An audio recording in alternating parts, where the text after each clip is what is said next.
In one of my earlier videos, I went over the Old Crone, or the Hag, other names for, of course, that of Baba Yaga. And today we delve into Celtic mythology. We also discover the Old Crone, the Hag, the Veiled One, the Winter Queen, the Cailleach. I'm Enygma, and if you've been enjoying the content so far, please hit that like and subscribe button and follow us on all the social media here. The Cailleach is a creator deity that shaped much of the landscape, although it's still unknown if she did it intentionally. Her tools of creation and destruction, that of a hammer that can control the thunder and lightning. Sound familiar? And in some legends, she actually controls a well of water that can swallow swaths of land. So join me today as we go over the Celtic goddess, the Cailleach.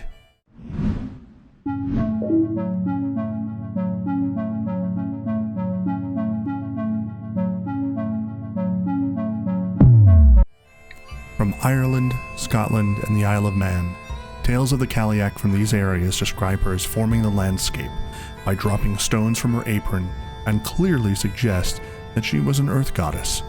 Her protection of animals, control of the weather, and association with all seasons all reinforce this attribution. In the 14th century, the Yellow Book of Lacan, the Cailleach is described as having 7 youthful periods, marrying 7 husbands, and having 50 foster children who went on to found many of the tribes and nations. The 9th century Christian hagiography, The Life of Saint Salmon of Dol, refers to the Cailleach in a manner of dismissive and belittling propaganda. As the Winter Queen who, at the end of winter, drinks from the well of youth, the waters transform her into the Queen of Summer, a beautiful maiden. This seasonal change suggests that the Earth Goddess, whose form changes with the seasons. The transformation from Cailleach into Maiden of Summer also demonstrates her shape-shifting ability. And shape-shifting occurs in a number of times in the Cailleach myths. In Scottish myth, she transforms into a number of birds, including a crow, eagle, gull, heron, and raven. She carries a magical staff, which freezes the ground on every tap. She also guards the animals throughout winter, and returns to the earth by turning stone on Beltane Eve. The stone she turns is said to remain always moist. One of the tales that the Cailleach ushering in winter is by washing her huge plaid in the Cailleach whirlpool, which just happens to be the 3rd largest whirlpool in the world. Before the washing, the roar of a coming tempest is heard by people on the coast for a distance of 20 miles, and for a period of 3 days before the cauldron boils. When the washing is over, the plaid of old Scotland is virgin white. The Cailleach appears primarily as a veiled old woman, sometimes with only one eye. Her skin was deathly pale or blue, while her teeth were red, and the clothes adorned with skulls. She would leap across the mountains and ride storms. The tools of her creation and destruction included her hammer, which she also was able to control storms and thunder. And in some legends, she also controlled a well that would occasionally overflow and flood the land. The Cailleach was neither good nor evil.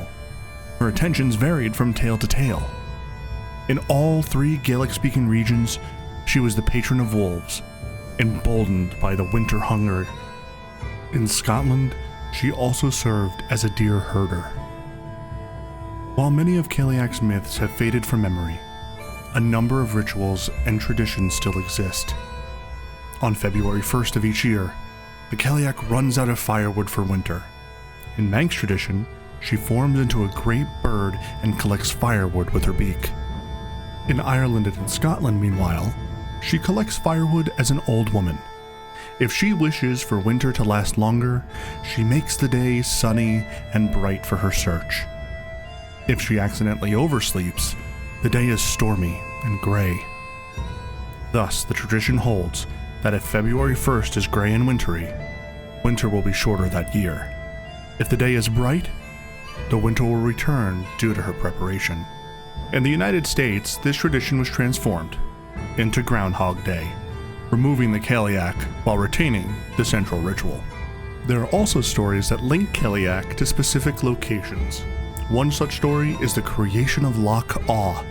In this tale, Cailleach was said to have been in charge of a well that was on top of Ben Cruachan in Argyll.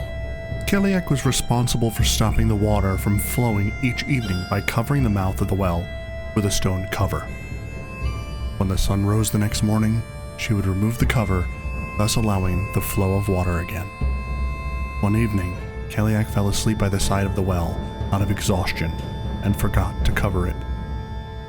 As a result, the water flowed throughout the night, breaking into the pass of Brander and creating Loch Awe.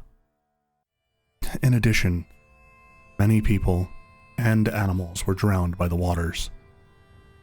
When the Cailleach awoke, she was so horrified by what she had done, she had turned to stone.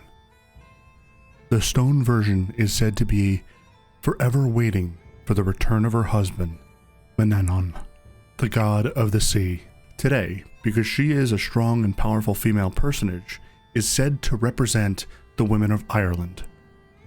Even without paying homage to her stone, her existence is ingrained in local culture, in the power and perseverance of local people, as well as their approach to life and death.